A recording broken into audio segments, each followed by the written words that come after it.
Good morning, students.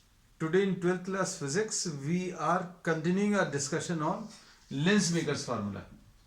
Lensmaker's formula अभी हम लोग कर चुके हैं in the last class in detail. आज इसकी कुछ एप्लीकेशंस अभी हम लोग लेंगे Lensmaker's formula. अब इसमें सबसे पहले जो आज अभी हम लोग लेने वाले हैं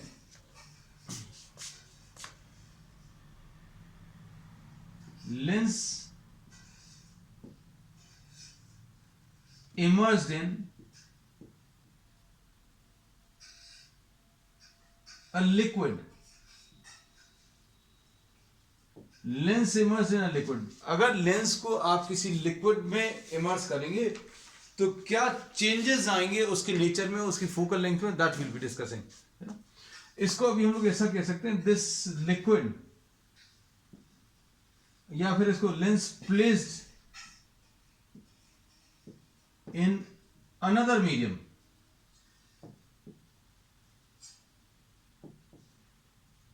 which is not air. So what will be the changes in the focal length, that will be discussing. तो अभी हम लोगों ने लेंस मेकर्स फार्मूला में जो पढ़ा था 1/f is equal to mu minus 1 into 1/r1 minus 1/r2. This is what we had discussed. हम लोगों ने जो लेंस मेकर्स फार्मूला था वो डिराइव करने पर ऐसा कुछ रिलेशन आया था. अब इसको लेंस मेकर्स फार्मूला क्यों बोलते हैं? क्योंकि इससे हम लोग किसी भी फोकल लेंथ का लेंस डिजाइन कर सकते हैं. Refractive index of the material अगर अभी हमें मालूम है, R1 की आप कुछ वैल्यू सिलेक्ट कर लीजिए और उस पर बेस्ड अभी लोग कैलकुलेशंस कर सकते हैं, किसके? R2 के कैलकुलेशंस कर सकते हैं. So now suppose you are having this is air and this is also air and this is glass. तो अभी हम लोगों ने जो पढ़ा था कि 1 focal length in air will be refractive index of glass with respect to air minus 1 R1 minus 1/R2. This was the case when the lens is placed in air.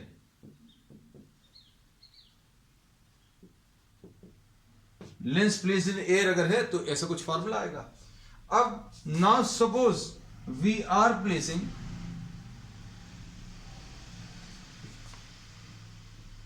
Consider the lens placed in a liquid.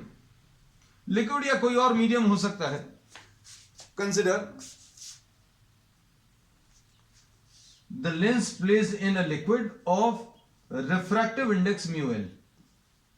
आपने इस lens को किसी एक medium में रख दिया और इस मीडियम का जो रिफ्रैक्टिव इंडेक्स है बच्चों कितना है? म्यू एल है. This is a medium. तो what will be the change in the nature और the focal length, that will try to discuss. अब देखते हैं इसमें, ये रिफ्रैक्टिव इंडेक्स ऑफ ग्लास है, ये रिफ्रैक्टिव इंडेक्स ऑफ लिक्विड है. हम लोगों ने ये पढ़ा था, जो फॉर्मूला भी हम लोगों ने पढ़ा था कि अगर ये सेकंड मीडियम है, ये फर्स्ट मीडियम है, ये भी फर्स्ट मीडियम है, तो रिफ्रैक्टिव इंडेक्स लिखने का तरीका क्या है? सॉरी, फोकल लेंथ लिखने का तरीका, focal length is equal to refractive index of second with respect to first minus 1 और 1/R1 minus 1/R2. This is the method how we write down the focal length. ऐसे focal length लिखते हैं. इसमें ये याद रखना, 2 is the refractive index of the material of the lens and 1 is the surrounding medium. इस फॉर्मूले में अभी हम लोगों ने क्या बोला बच्चों? 2 is the refractive index of the material of the lens and 1 is the surrounding medium.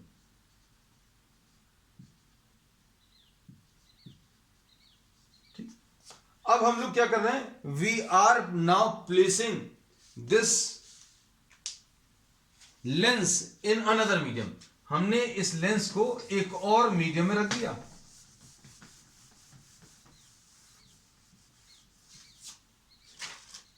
तो फोकल लेंथ कितनी आ जाएगी ये अभी हम लोग निकाल सकते हैं. Suppose we are writing this as F L.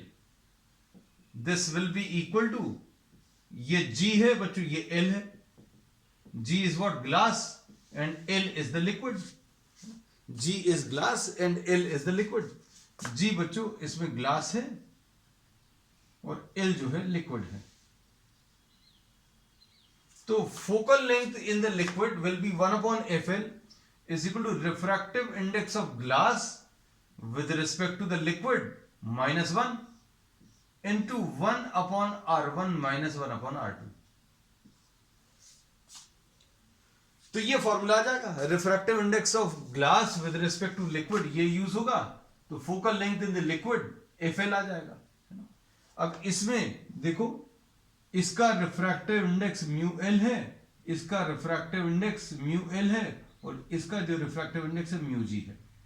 अगर आप μg लिख रहे हैं तो μg का मतलब क्या रहेगा? Refractive index of glass with respect to air.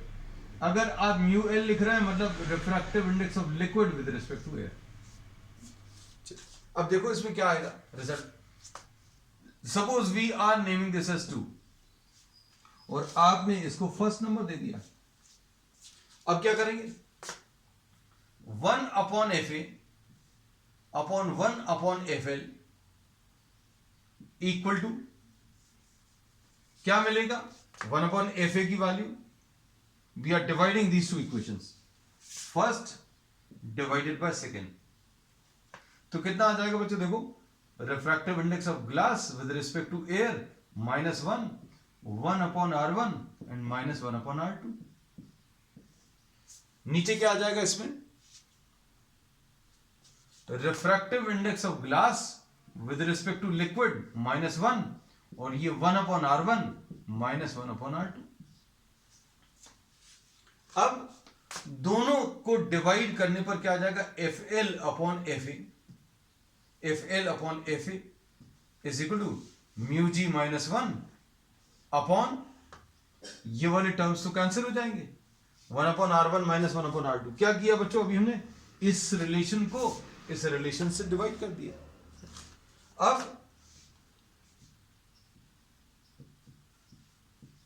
This is what you get. तो अब हम लोगों ने आज की क्लास में जो डिस्कशन लिया है उसमें अभी हम लोग क्या करने की कोशिश कर रहे हैं?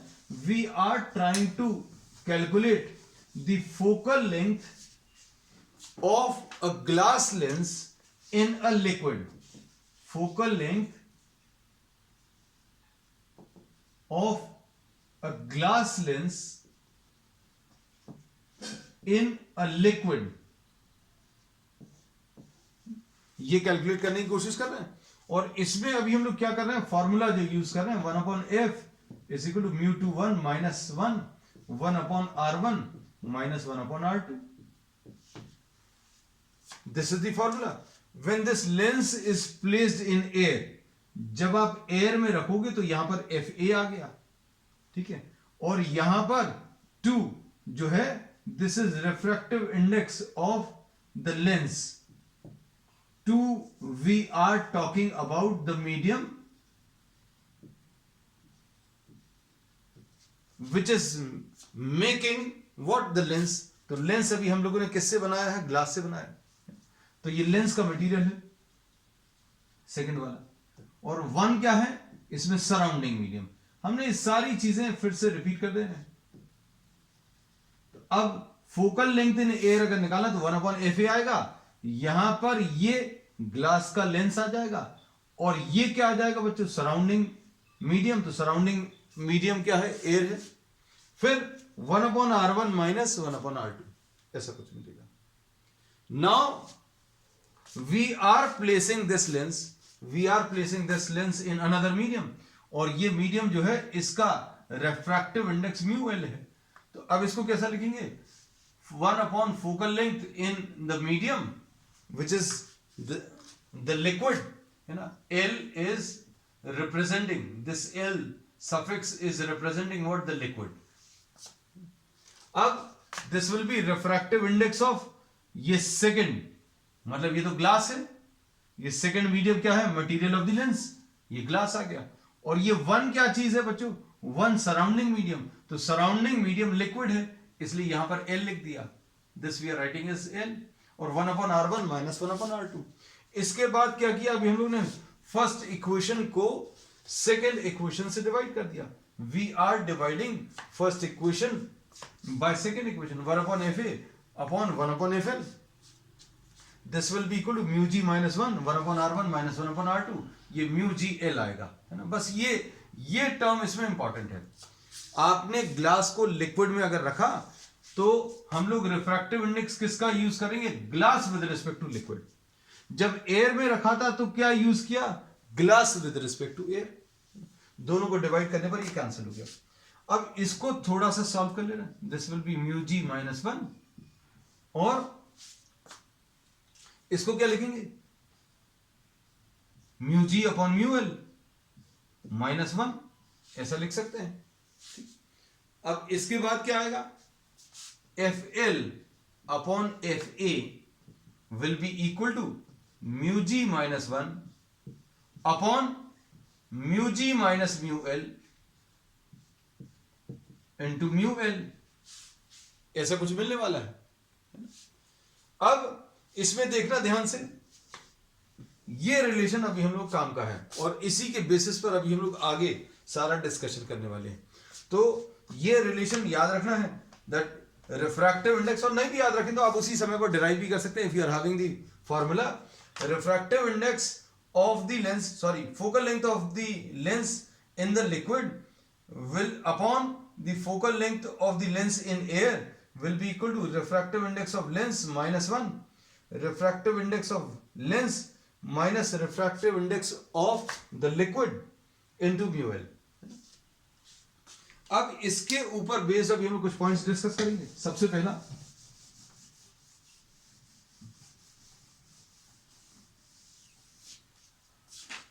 First point,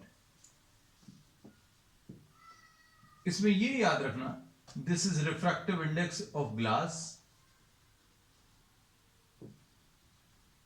Mu L is the refractive index of the surrounding liquid.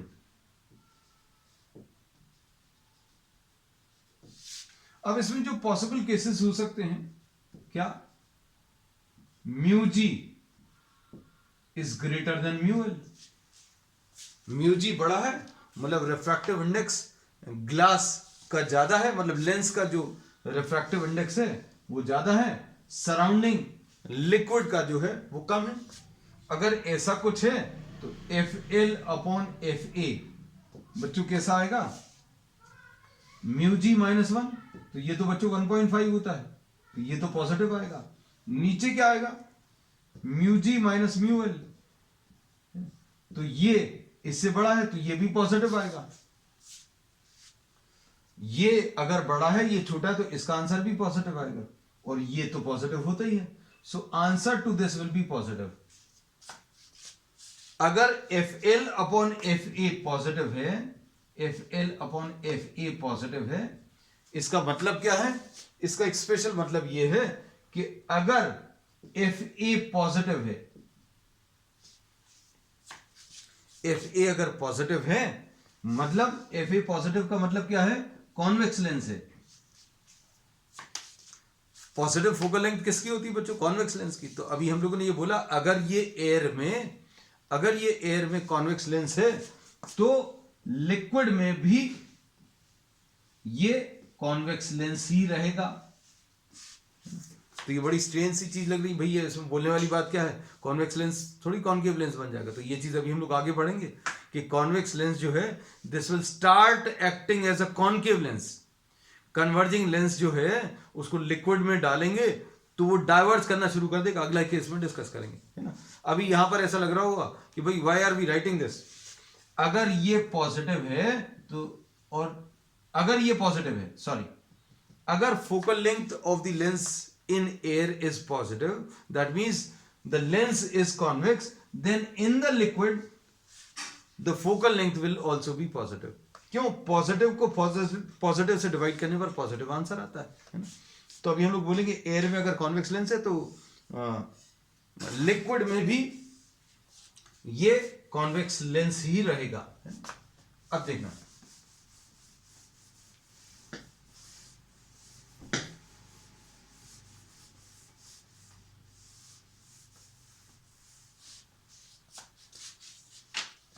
अब इसके बाद सेकेंड केस। अच्छा, इसमें एक चीज और लिख दें, एफ ए अगर नेगेटिव है, मतलब कॉनकेव है, तो कॉनकेव लेंस की बच्चों फोकल लेंथ नेगेटिव होती है। तो अगर ये नेगेटिव है, आंसर पॉजिटिव बनाने के लिए एफ एल भी कैसा आ जाएगा, एफ एल भी नेगेटिव आ जाएगा, मतलब concave. So we say that if refractive index of lens is greater than the refractive index of the medium in which it is placed, then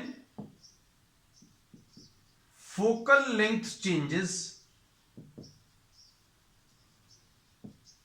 but the nature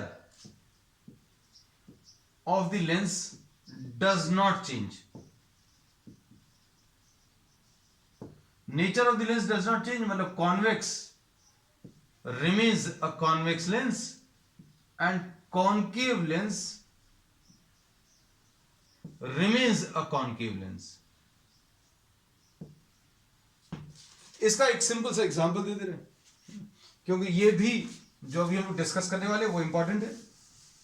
What happens to a lens if it is placed in water? अगर पानी में किसी lens को रख दें, if lens is placed in water,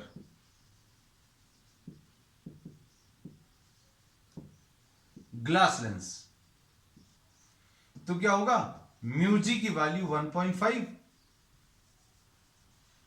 यानी 3/2। Water की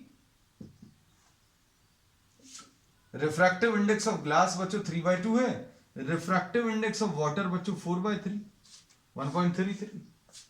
अब कितना आ जाएगा, F W F L upon F ए की जगह हम लोग एफ डब्ल्यू अपॉन एफ ए लिख ले रहे हैं।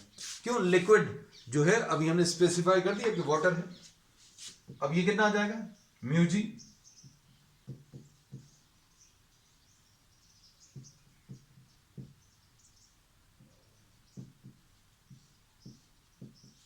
इंटू म्यू एल कितना है बच्चों, म्यू एल यानी 4/3।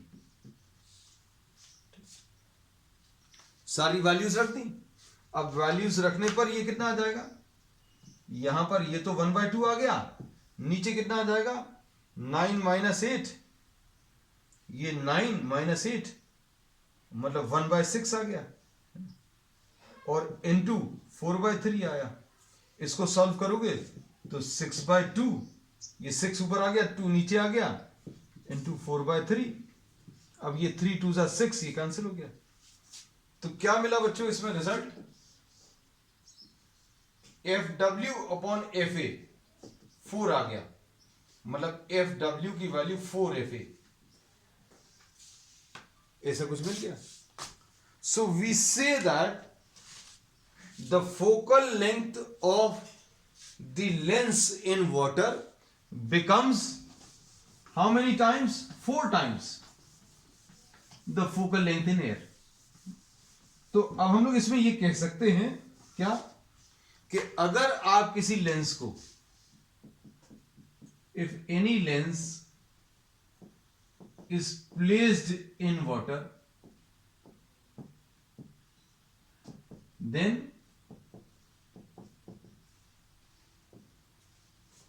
focal length becomes 4 times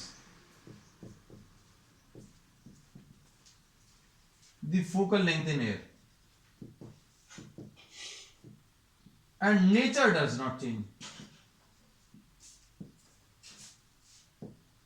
Nature does not change का मतलब अभी हम पहले ही बता चुके हैं कि मतलब कॉन्वेक्स लेंस जो है वो अभी भी कॉन्वेक्स ही रहेगा, और कॉनकेव यदि है तो ये कॉनकेव ही रहेगा। ठीक, तो आज हमारा पूरा फोकस जो है लेंस मेकर्स फार्मूला के एप्लीकेशन है। तो पहला एप्लीकेशन अभी हम लोग यही ले रहे हैं। if any lens is placed in another medium, then what will happen? तो अभी हम लोगों ने ये पढ़ लिया कि अगर refractive index of the lens is greater then refractive index of the medium in which it is placed, हम लोग मीडियम आज जो लिख रहे हैं वो लिक्विड लिख रहे हैं ना। तो अब ये ग्लास की जगह कुछ और मीडियम होगा तो आप कुछ और भी यूज कर सकते हैं, नो प्रॉब्लम विद इट। हम फॉर्मूले में अभी आपको लगाकर बताएंगे। अब second case, FL upon FA is equal to mu G minus 1 mu G minus mu L into mu L, ऐसा कुछ रिलेशन लिया था। अब इसके बाद अब हम लोग क्या कह सकते हैं इसमें, सपोज ये तो फॉर्मूला लिखा है ना, suppose mu G is smaller than mu L, is smaller than mu L, mu G छोटा है म्यू एल से, तो क्या होगा बच्चों, इसमें अब हम लोग बोलेंगे कि म्यू जी अगर छोटा है तो एफ एल अपॉन एफ ए कितना आ जाएगा, ऊपर वाला नंबर तो पॉजिटिव आएगा है ना, ये तो पॉजिटिव आएगा, ये छोटा है ये बड़ा है, mu G smaller mu L is greater, तो क्या आ जाएगा, माइनस आ जाएगा। और ये रिफ्रैक्टिव इंडेक्स ऑफ लिक्विड बच्चों ये तो पॉजिटिव ही होता है, ये पॉजिटिव, ऊपर वाला पॉजिटिव नीचे वाला नेगेटिव, मतलब ये माइनस साइन आ गया। अब ये बहुत इंपॉर्टेंट चीज और इंटरेस्टिंग क्या कि F L upon F A मतलब focal length of the lens in the liquid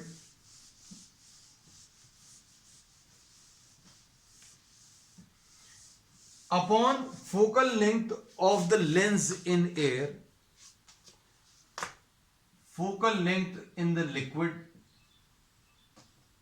upon focal length in air is a negative number. This has a special meaning. Special meaning क्या है बच्चों, F in air अगर positive है, F in air अगर positive है तो focal length in the liquid, ये मतलब कॉन्वेक्स है, कॉन्वेक्स लेंस की फोकल लेंथ पॉजिटिव होती है, तो लिक्विड में कैसी आने वाली है बच्चों, minus sign into focal length in air, negative number आएगा। कुछ नंबर का कैलकुलेशन अभी हम लोग नहीं कर रहे हैं, we are just discussing the nature because we are not exactly knowing the values, है ना।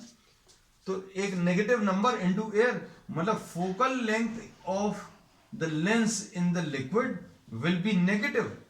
नेगेटिव का मतलब क्या है, मतलब ये एक कॉन्केव लेंस बन जाएगा। अगर आप किसी कॉन्वेक्स लेंस को किसी ऐसे मीडियम में रख दें जिसका रिफ्रैक्टिव इंडेक्स कैसा है, ज्यादा है, किससे, ग्लास से।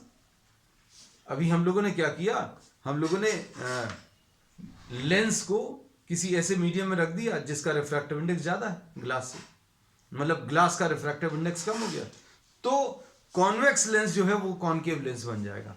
इसका ये मतलब नहीं है कि ऐसा था वो ऐसा बन जाएगा, लेकिन ऐसा जरूर बोलेंगे कि जो लेंस एयर में रेज को कन्वर्ज कर रहा था, अब ये एयर में रखा हुआ था, है ना।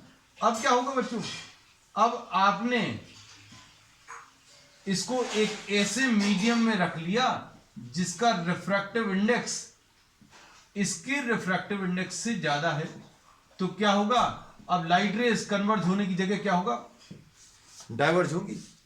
तो अगर कोई पूछता है कि क्या ये कॉन्वेक्स लेंस लाइट रेज को डाइवर्ज कर सकता है, तो तुम लोग तुरंत मना कर दोगे, लेकिन हम कहते हैं कि हाँ भाई this is possible. Where is this possible, तो अभी हम लोग बोलेंगे if a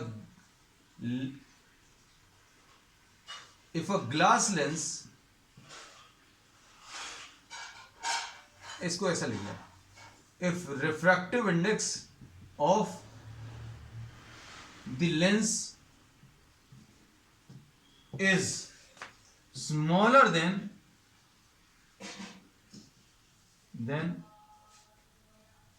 the refractive index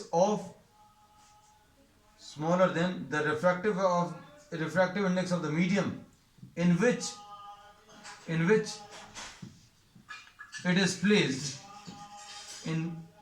is placed, then nature of the lens changes. Nature of the lens क्यों चेंज हो गया? क्योंकि लिक्विड में जो लिक्विड में जो फोकल लेंथ है वो negative of the focal length in air बन जाएगी, है ना? तो ये लिखा हुआ focal length in the liquid is negative of the focal length of the lens in air. ये यहां पर कुछ नंबर आएगा, एग्जैक्टली नेगेटिव नहीं होगा, मतलब 20 का -20 नहीं हो जाएगा, ऐसा नहीं बोला हम लोगों ने. ये बोला कि नेगेटिव नंबर से मल्टीप्लाई होगा. वो नेगेटिव नंबर 1 भी हो सकता है, कुछ भी हो सकता है ना? तो हम लोगों ने इसमें क्या बोला? If refractive index of lens is smaller than refractive index of the medium in which it is placed, then nature of lens changes. मतलब कॉन्वेक्स लेंस जो है वो this will act as concave. देखो अभी हमने क्लियरली लिख दिया, this will act as concave. ठीक है, और क्या लिख सकते हैं? Concave lens will act as convex lens. चलो अब नेक्स्ट टॉपिक देखो बच्चों. नेक्स्ट इसमें नेक्स्ट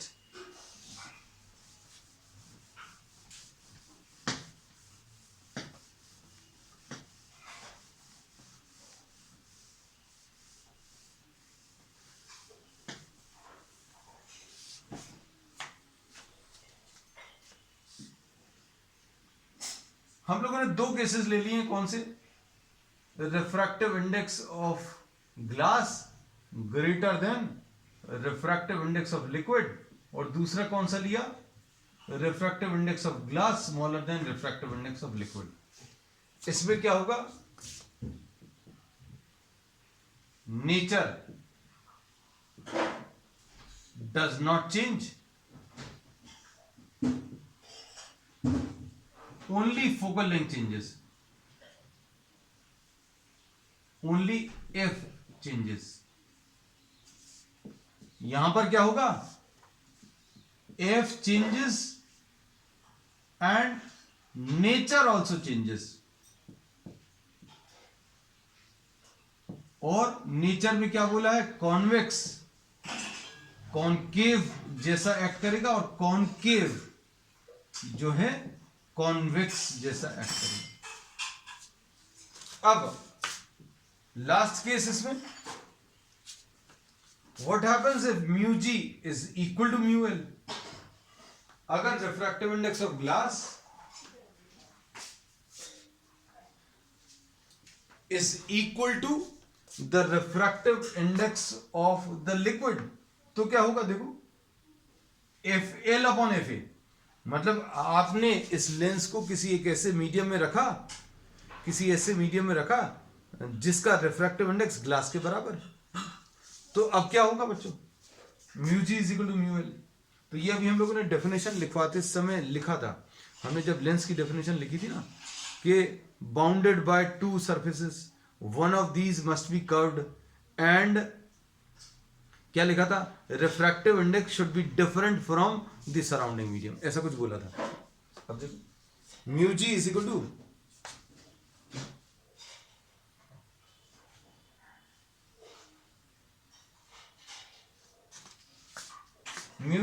म्यू एल अगर है तो क्या आएगा?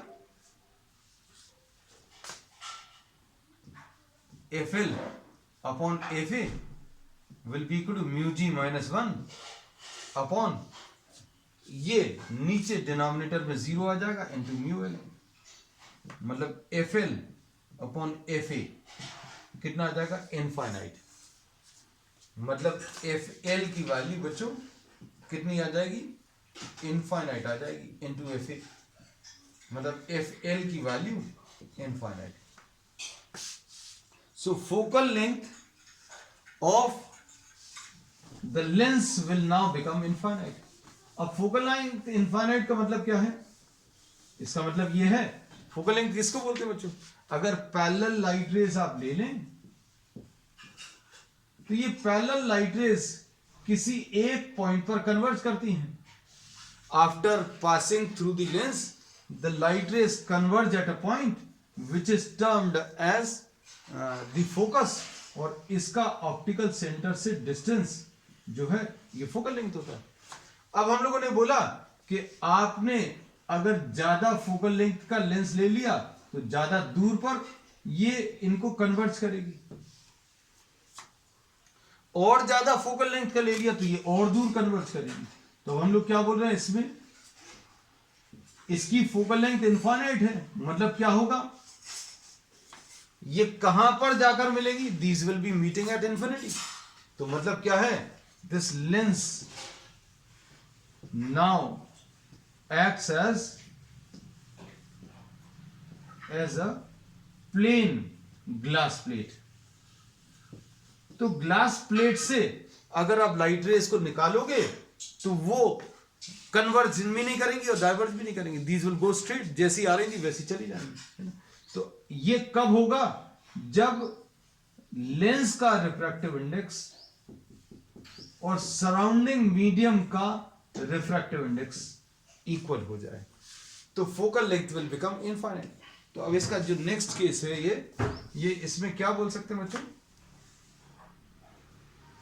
यहां पर लिख दे रहे हैं, if refractive index of the lens is equal to the refractive index of the medium in which it is placed, then the lens acts as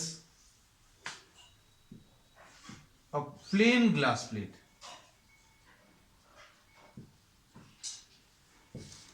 The lens acts as a plain glass plate. So this finishes our discussion on the nature of the lens when it is placed in a medium. जब किसी lens को किसी medium में रखेंगे तो क्या होगा, ये आज अभी उन्होंने डिटेल में डिस्कस कर दिया. तो क्या क्या चीजें बताएंगे बच्चों आज, कि अगर रिफ्रैक्टिव इंडेक्स लेंस का ज्यादा है, बाहर मीडियम का अगर कम है, तो नेचर चेंज नहीं होगा, सिर्फ फोकल लेंथ चेंज होगी. और अगर ग्लास का कम है, सराउंडिंग मीडियम का ज्यादा है, तो फोकल लेंथ तो चेंज होगी, नेचर भी चेंज होगा. कॉन्वेक्स लेंस जो है कॉन्केव लेंस की तरह काम करेगा और कॉन्केव लेंस जो है कॉन्वेक्स लेंस की तरह काम करेगा. और अगर आपने लेंस को किसी ऐसे मीडियम में रख दिया जिसका रिफ्रैक्टिव इंडेक्स ग्लास के रिफ्रैक्टिव इंडेक्स या लेंस के रिफ्रैक्टिव इंडेक्स के बराबर है, then converging and diverging property of the lens will finish. This will start acting as a plain glass plate. तो बच्चों आज की क्लास के लिए इतना ही. We will continue with some more concepts on the next one. That's all for today.